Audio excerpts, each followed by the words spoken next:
Millionaire hires a homeless woman to bear his child but is stunned when the baby arrives. Welcome, dear listeners and viewers, to a story unlike any you've heard before, one that twists fate, tests the boundaries of trust, and challenges the meaning of family in the most unexpected ways. In a world where wealth can buy anything, one powerful man makes a startling deal with a homeless woman to fulfill his deepest longing for an heir. But as you'll soon discover, the price for creating new life can be paid in secrets, betrayals, and heartbreak. This saga will take you through the glittering corridors of privilege and the unforgiving streets of desperation and leave you questioning everything you thought you knew about love and loyalty. Nathaniel Sterling was never a man who believed in waiting.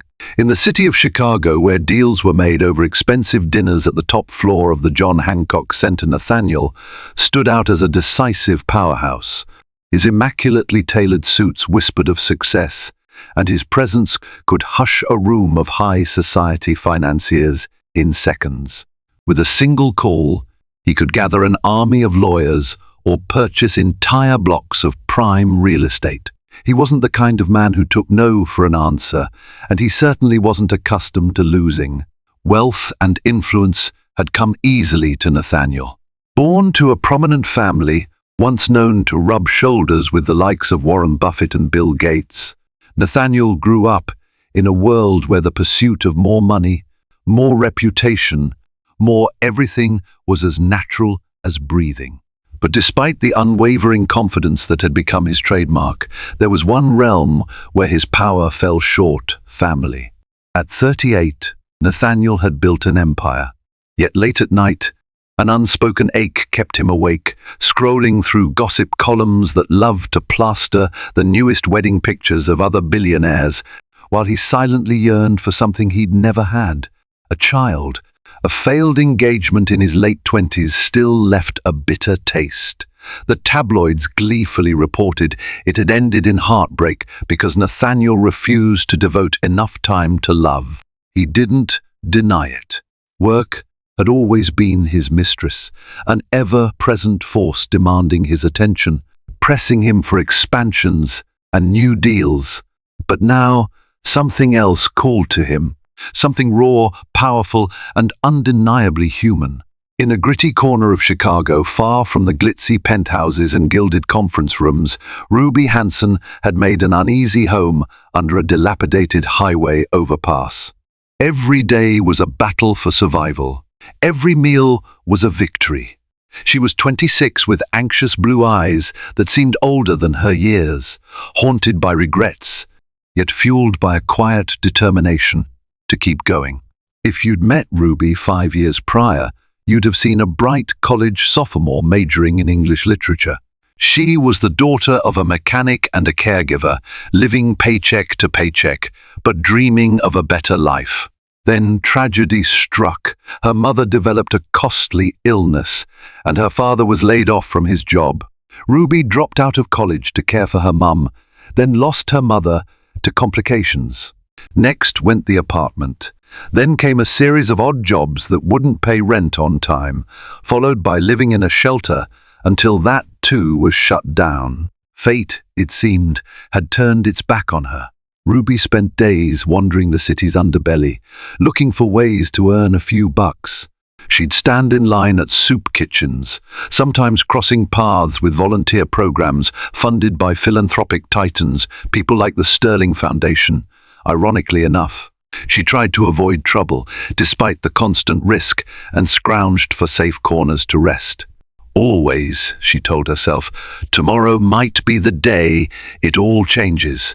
Tomorrow. One rainy afternoon, as Ruby sheltered in the entrance of a luxury storefront on the Magnificent Mile, she overheard a conversation, two wealthy socialites, one of them bragging about her encounter with an important man named Nathaniel Sterling. Curiosity piqued. Ruby listened intently. She knew the name from the philanthropic events that trickled down meager aid to homeless charities. Maybe if she could speak to the man himself, she could find an opportunity, some job, or a second chance. Such a notion was wild, but desperation burns away hesitation. Fate intervened that very day. Nathaniel exited the store with a silent air of authority, escorted by an assistant who was barking into a phone about corporate mergers. Ruby forced her trembling hands to steady as she stood in his path. Rain soaked her threadbare jacket, turning it into a heavy weight on her shoulders. "Mr. Sterling," she called. The assistant nearly pushed her aside, but Nathaniel, intrigued by the raw determination in her eyes, held up a hand. He paused, glancing down at the drenched figure before him. "Yes?" Her words tumbled out in a rush. "I've been homeless for over a year. I want to work. I'll do anything. I'm not asking for pity, just an opportunity." Nathaniel studied her for a long, uncomfortable moment. Something about her unwavering stare, the mixture of grit and vulnerability, made an impression. Here was a person who might be molded, shaped, or at least trusted to keep quiet for the right incentive. "Give me your phone number," he said at last. "My assistant will arrange a meeting." She swallowed hard, tears threatening to spill. "I don't have a phone," she admitted, voice cracking. He removed a business card from his breast pocket. "Find a way to call me," he said. Then he was gone, disappearing into the rain-slicked street, leaving Ruby clutching a card embossed with gold. Days passed before Ruby managed to muster the courage and the means to phone Nathaniel Sterling's office. She visited a local youth center that allowed the homeless to make brief calls, scribbling her message for his assistant, who took it with well-practiced indifference. She assumed it had been a waste of time. Men like him did not typically give second thoughts to people like her. But a week later, an impeccably dressed driver rolled up to her usual corner in a sleek black SUV. The driver approached with the same calm politeness you might expect from a five-star concierge. "Miss Ruby Hanson?" She stood, perplexed and defensive, ready to flee, but the driver's expression was sincere. "Mr. Sterling asked me to escort you to a meeting." Inside the luxurious vehicle, the world whizzed by in a blur of privilege she could scarcely believe existed outside television. Ruby found herself taken to a towering skyscraper where mirrored windows reflected the bustling city. Nathaniel's office was perched on the 50-twand floor, offering a panoramic view that made the city look like a mere miniature. He greeted her with the same composure he'd shown in the rain. "Sit," he said, gesturing to a plush leather chair. The conversation that followed changed Ruby's life. Nathaniel, though polite, wasted no time on small talk.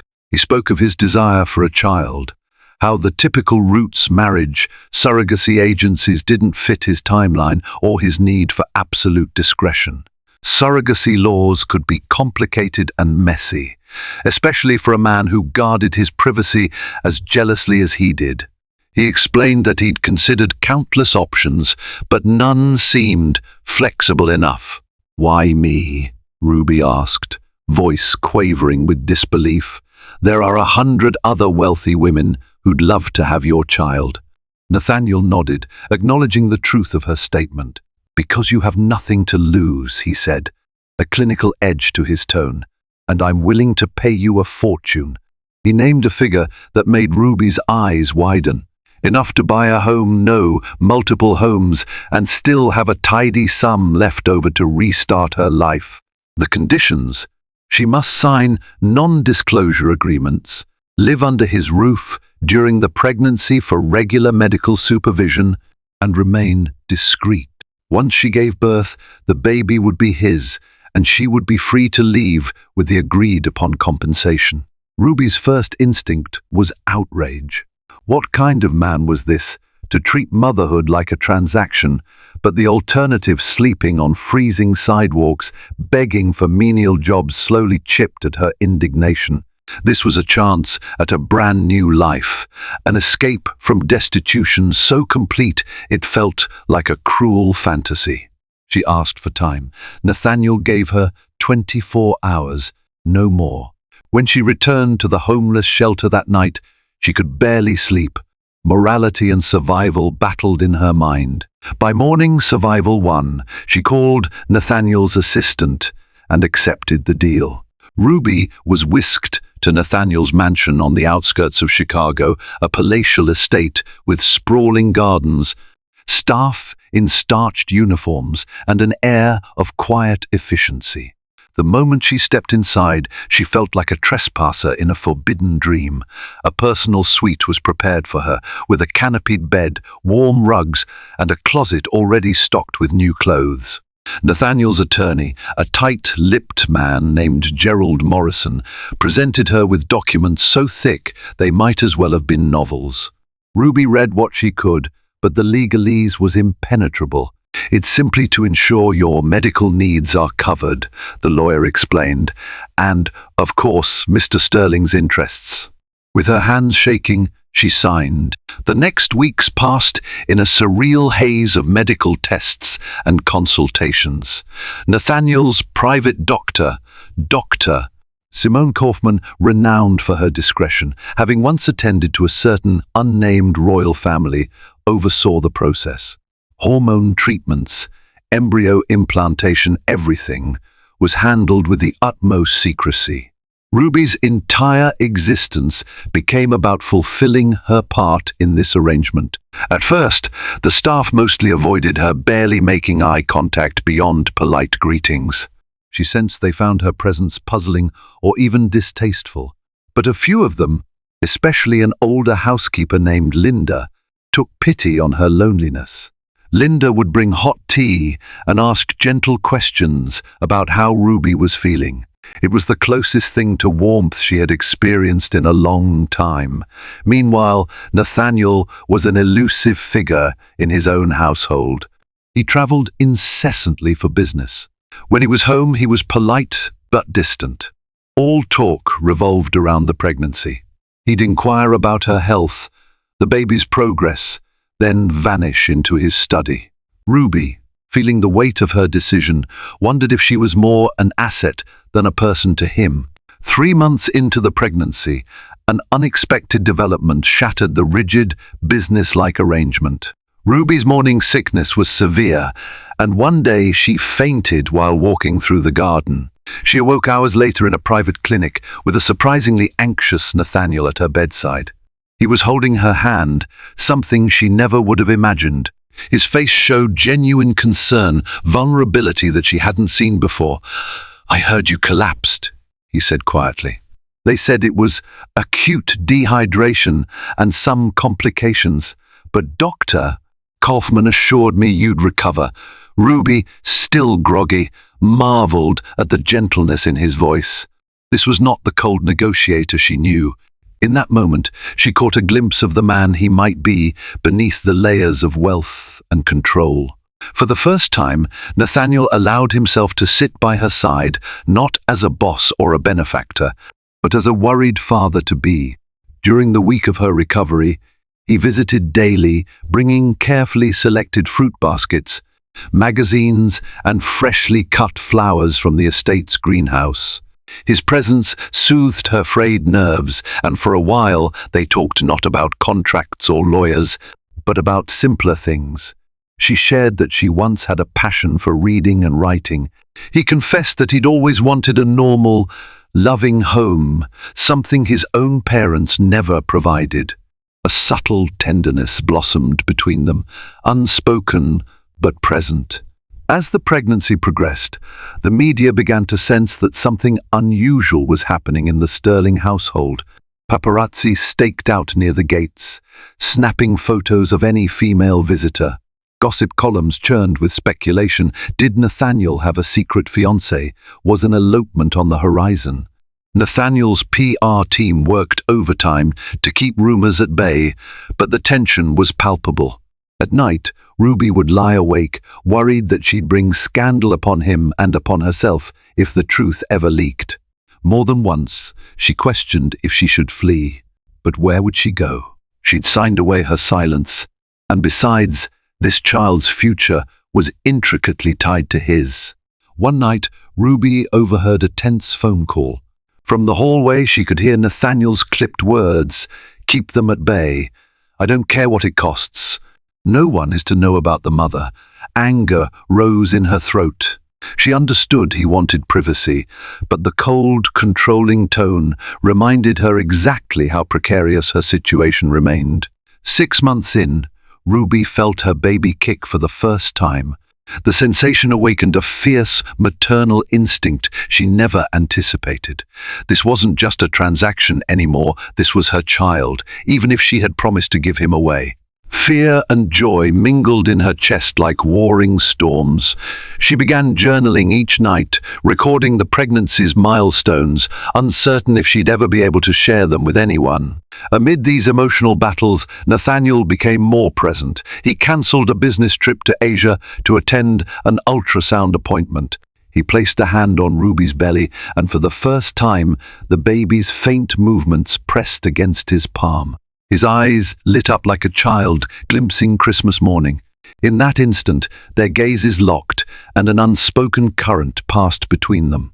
Despite the contract, despite the business arrangement, something undeniably human was forming between them, the stirrings of a bond. However, neither dared speak about the future. Both were acutely aware this was still a bargain, with an expiration date.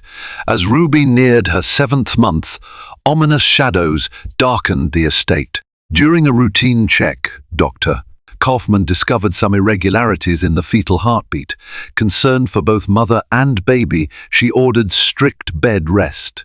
That meant no more strolls in the garden, no more independence within the mansion. Worse still, Ruby discovered that her personal phone privileges were being monitored. When she tried calling Linda for company late one night, the line clicked off. The next day, the butler politely informed her that Mr. Sterling had limited her phone access for her own health. It felt like a gilded cage more than ever. In the lonely hours of bed rest, Ruby wrestled with dark thoughts. Was Nathaniel's kindness just a facade? Had her fainting spell triggered a new wave of control? She recalled the hush-hush nature of the arrangement and the swirling rumor mills. Maybe he was afraid she'd leak the story. Maybe the man who had shown her compassion and tenderness was receding behind the fortress of secrecy again. Unable to do anything but rest and brood, Ruby's anxieties grew. She worried about the baby's health and her own. She also found herself wanting Nathaniel's reassurance. Despite the complexities of their deal, his presence had become something she relied upon more than she cared to admit. A few days later, a surprise visitor arrived at the mansion, Karen Pierce, a close friend of Nathaniel's late mother. Karen was a philanthropic force in Chicago, known for working with shelters and running fundraisers. She also had a knack for sniffing out secrets. The house staff whispered about her unstoppable curiosity. Karen asked to meet Ruby, claiming she simply wanted to see how the future mother was doing. Suspicion flared in Ruby's mind.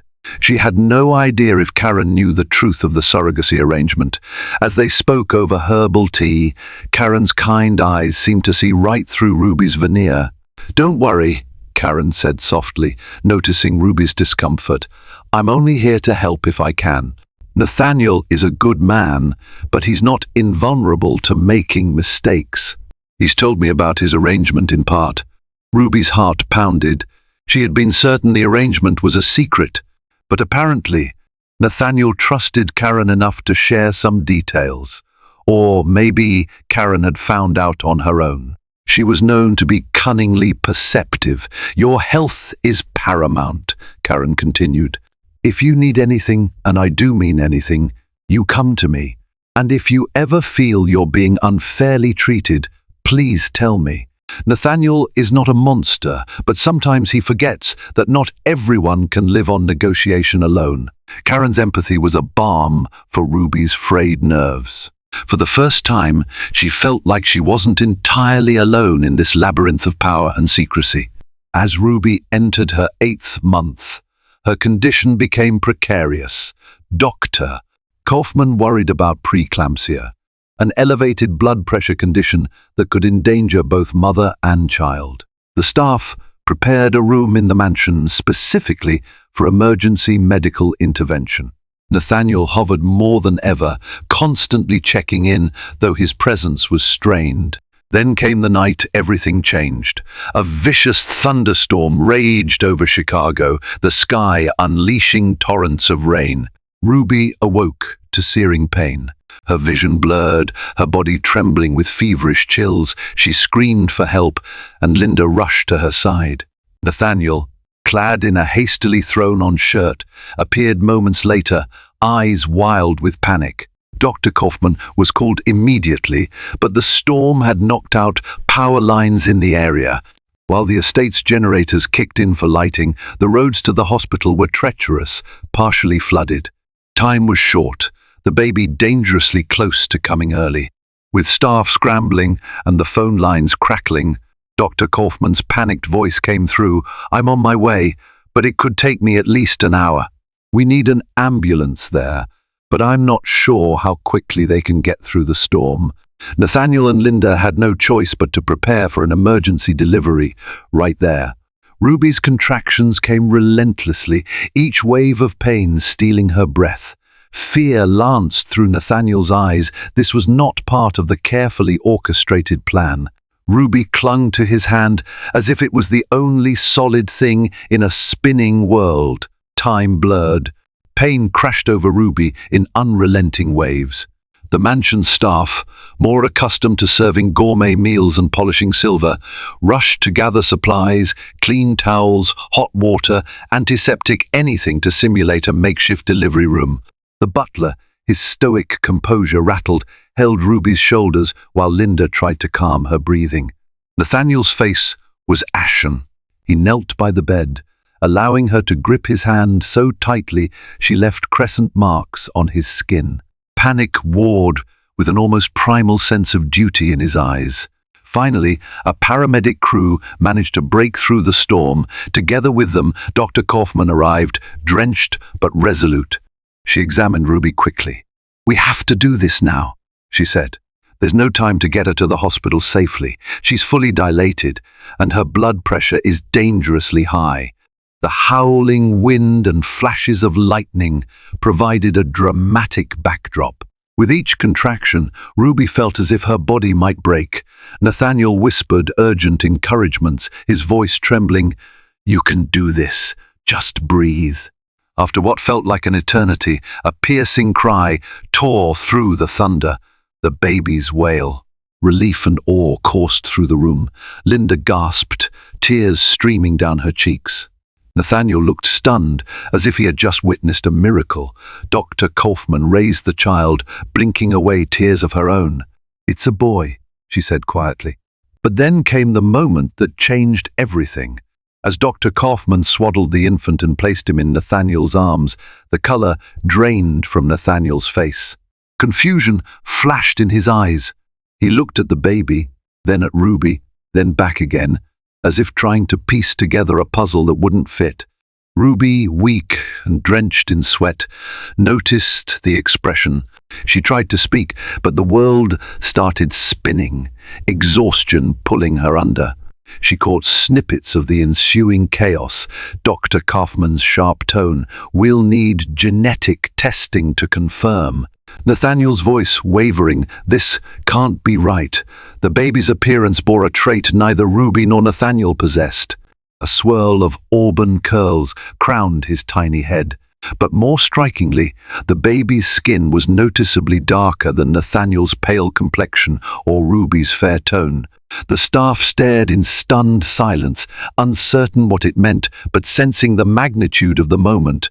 Ruby's vision went dark. The last thing she heard before losing consciousness was Nathaniel's voice, subdued, almost scared. "What is going on?" When Ruby woke the next day in a private hospital suite, tubes in her arm and monitors beeping softly, she was alone. Panic gripped her. Where was the baby? Where was Nathaniel? She fumbled for the call button. A nurse appeared, hesitating before she spoke. "Your employer was here, but he left early this morning. The baby is in the neonatal ward. He's healthy, but under observation because of the premature delivery." The nurse's eyes flickered with sympathy.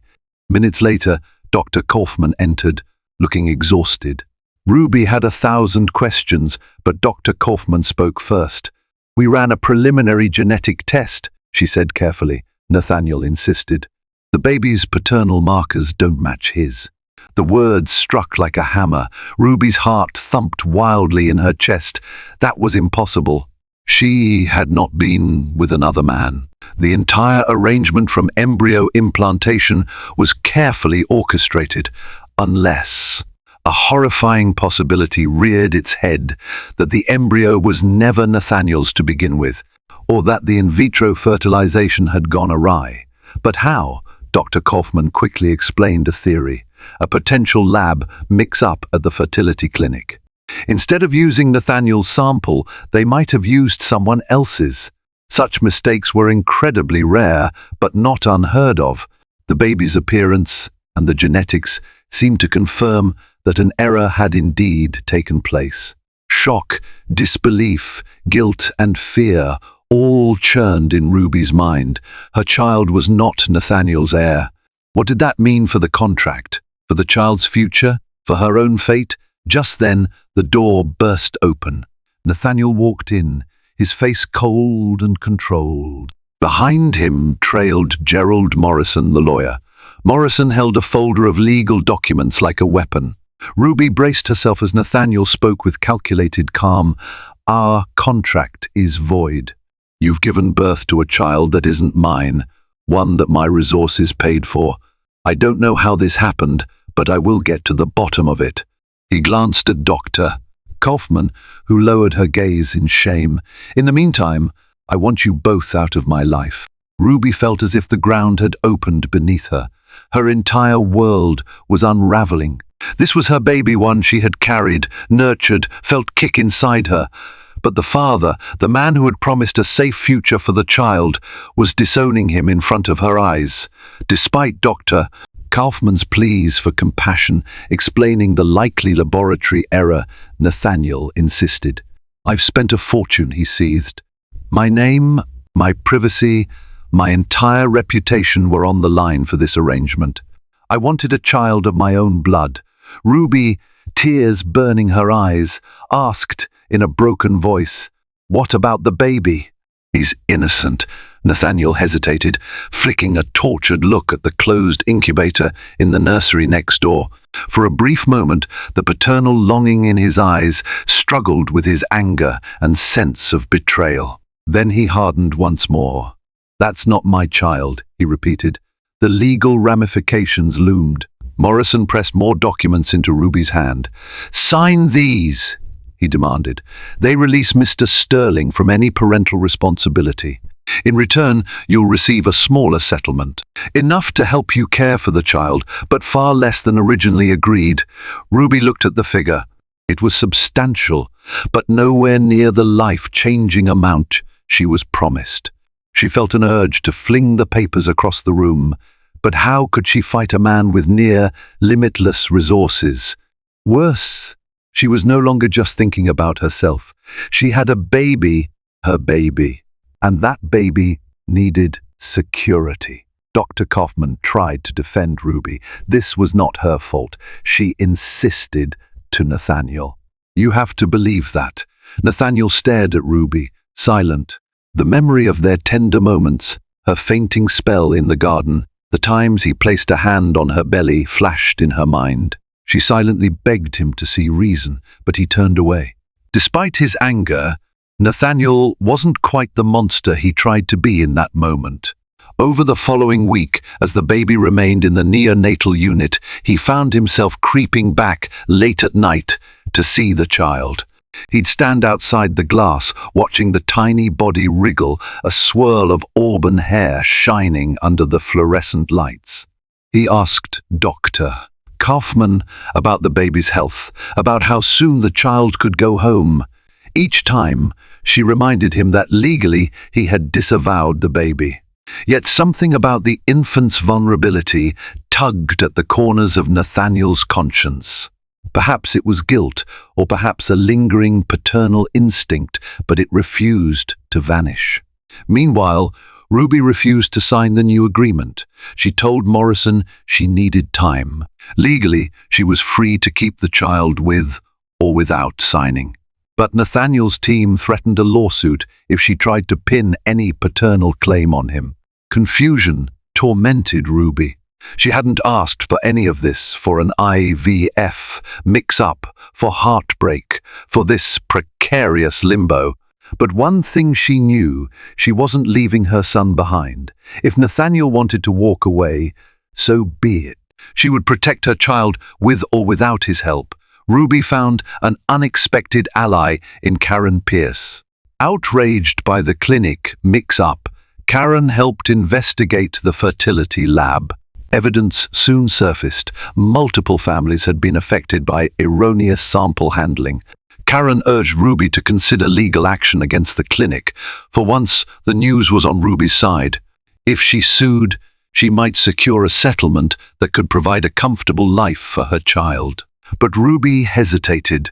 A public lawsuit meant the entire world would learn her baby was conceived by accident and might drag Nathaniel's name into the scandal, whether he liked it or not. As angry as she was, she still felt some strange loyalty to the man who had once shown her moments of genuine warmth. Nathaniel, however, had locked himself away, ignoring every invitation from Karen to discuss the issue. Gossip pages hinted that Nathaniel Sterling was on the brink of a meltdown, losing significant business deals due to the swirling rumors. The philanthropic circle was abuzz, suspecting that something was deeply amiss in the Sterling estate. One quiet afternoon, Karen orchestrated a chance meeting at the hospital. Ruby was waiting to take her son, whom she had named Elias, home that day. She turned a corner and found Nathaniel standing alone, looking through the window of the neonatal ward. He looked exhausted, as though he hadn't slept in days. A single glance at baby Elias seemed to soften him. When he noticed Ruby, guilt and regret flickered across his features. For a moment, neither spoke. Finally, he cleared his throat. "I'm sorry," he said quietly. "I lashed out. I was angry at everything, my father, my own illusions, the clinic's incompetence. I never meant to hurt you or the child." Ruby's eyes brimmed with tears. "He's not just child. His name is Elias." Nathaniel nodded, his gaze trailing to the tiny boy behind the glass. "Elias," he repeated, the name trembling on his lips. Then, tentatively, he reached for Ruby's hand. "I know he's not of my blood, but," his voice broke, "I can't stop feeling something for him. I don't know if it's fatherly love or guilt, or maybe both." For the next hour, they spoke in hushed tones. Ruby explained she had no desire to trap him or embarrass him. She just wanted Elias to have a chance in life. She was prepared to do it alone if necessary. Nathaniel offered a conflicting swirl of apologies and practical suggestions. He didn't want to be legally responsible, but he also hated the idea of leaving Elias with nothing. In the end, they reached a fragile truce. Nathaniel would provide financial support, but with no official paternal claim. Ruby would keep quiet about the details of how Elias was conceived, focusing blame on the clinic alone. It was an arrangement that satisfied neither completely, but at least it provided a path forward. With Karen's help, Ruby found a modest, comfortable apartment near a safe neighborhood. She used a portion of the settlement from Nathaniel to furnish it. The rest she saved, planning for Elias's future. She also found an attorney willing to represent her against the fertility clinic pro bono, confident of winning. Life as a new mother was exhausting yet strangely fulfilling. Late-night feedings, diapers, and lullabies replaced the fear of rummaging for a place to sleep or a meal. Elias's presence offered hope in a life once filled with uncertainty. Still, she couldn't entirely forget Nathaniel's fleeting paternal gentleness. She'd catch a glimpse of him occasionally on the news at business conferences or in the tabloids. He always looked stoic, his eyes revealing nothing. Part of her wondered if he ever regretted not being a father to Elias. A few months later, The fertility clinic scandal exploded into the public eye.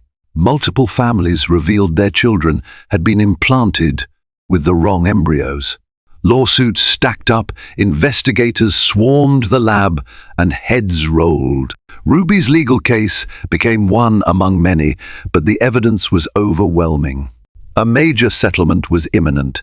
Media outlets, always hungry for sensational headlines, dug deeper. One journalist came dangerously close to uncovering Ruby's connection to Nathaniel. Sensing the potential PR catastrophe, Nathaniel's lawyer, Gerald Morrison, reached out. "Mr. Sterling wants to see you. He'd rather handle this discreetly." Ruby braced herself for another confrontation. She arrived at Nathaniel's corporate office, hugging Elias, now nearly 6 months old, close. To her surprise, the meeting was just between her, Morrison, and Nathaniel. No threatening documents, no high-pressure tactics. Nathaniel spoke first. "I've realized the media might discover our connection. I don't want them harassing you or Elias." Ruby nodded, feeling the tension in the air. "I've also realized something else," he continued, not quite meeting her eyes. "I've been watching from a distance, seeing how you've raised him. He's thriving, and I can't help feeling a sense of responsibility, even if he's not. Mine genetically, I intended to bring a child into this world." Ruby's heart pounded. She felt both relief and confusion.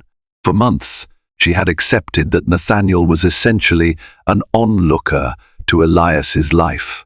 "I want to set up a trust fund," Nathaniel declared, "for his education, medical expenses, whatever he might need. And I'd like to visit sometimes, if you'll allow it." A swirl of emotions consumed Ruby. Gratitude, relief, lingering anger, and cautious hope. "Yes," she said quietly. "I think Elias deserves to know you in some capacity." Nathaniel finally looked at the baby, who was babbling away in Ruby's arms. A gentle smile curved Nathaniel's lips.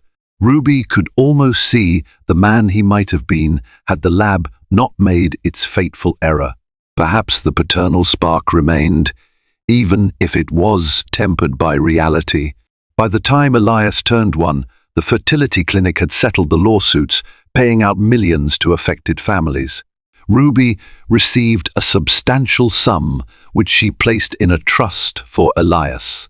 She also continued living in her modest apartment, refusing to be swept into the same world of unattainable luxury that had once entrapped her. Nathaniel began visiting monthly, each time bringing a gift for Elias, a stuffed animal, a learning tablet, a storybook. He never overstepped, never claimed the role of daddy, but he was there, quietly, supportively. Bit by bit, Ruby's anger softened, and a new, albeit unconventional, friendship formed. Dr. Kaufman, who had nearly lost her career over the fiasco, ended up working for a private medical practice that specialized in surrogacy. She remained in contact, often checking on Elias's health out of lingering guilt, even though she hadn't personally caused the lab error. Karen Pierce, the unstoppable philanthropist, helped Ruby finalize the lawsuit.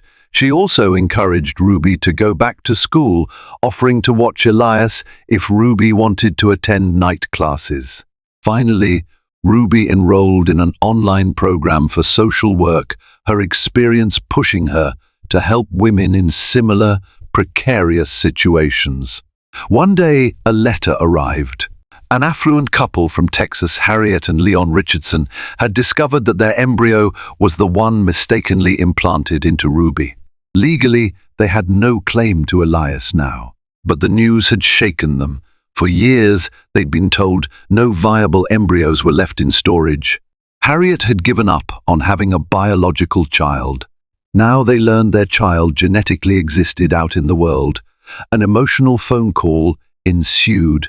Harriet explained through tears that she understood if Ruby wanted nothing to do with them, but they wished only to see a picture of the baby who carried their genes.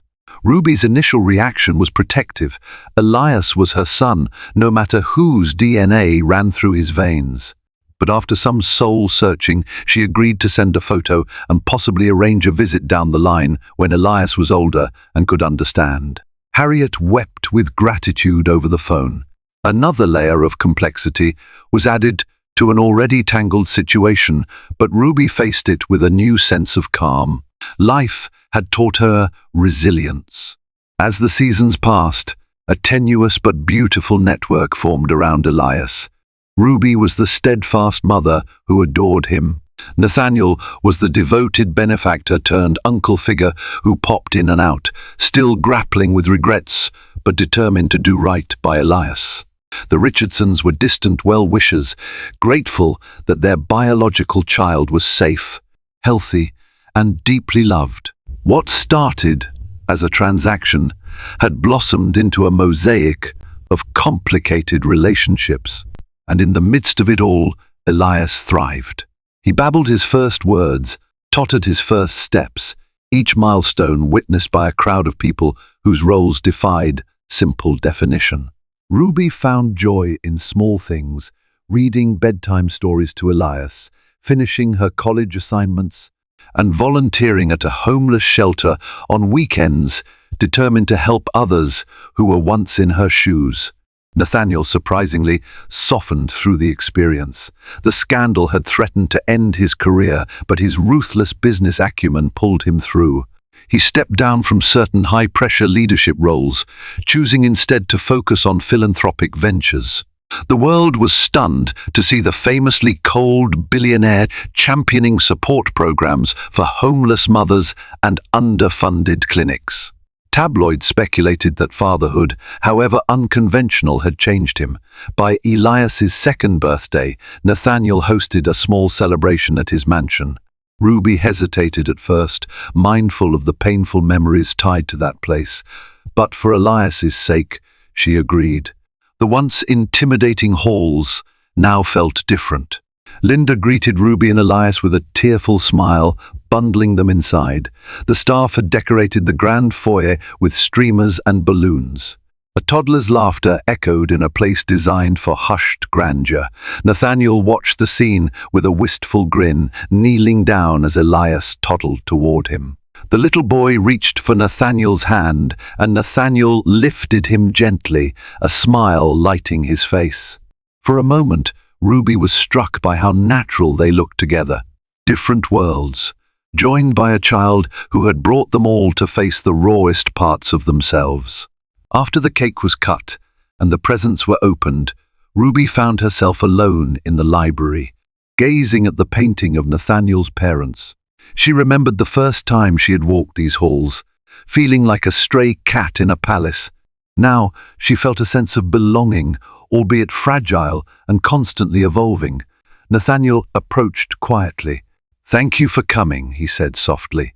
His gaze flicked to the painting. "My parents never understood love beyond prestige and inheritance. But I think maybe we've created something better here. Even if it didn't start the way I planned." Ruby nodded. "Money can't always control destiny," she said. "Sometimes you just have to deal with what life gives you." Nathaniel chuckled, a touch of self-deprecation. "And life gave me a reality check, didn't it?" They stood for a moment in companionable silence. In a world obsessed with black and white definitions of family, they had formed something messy but genuine. And in that uncharted territory, there was space for growth, forgiveness, and even a kind of love.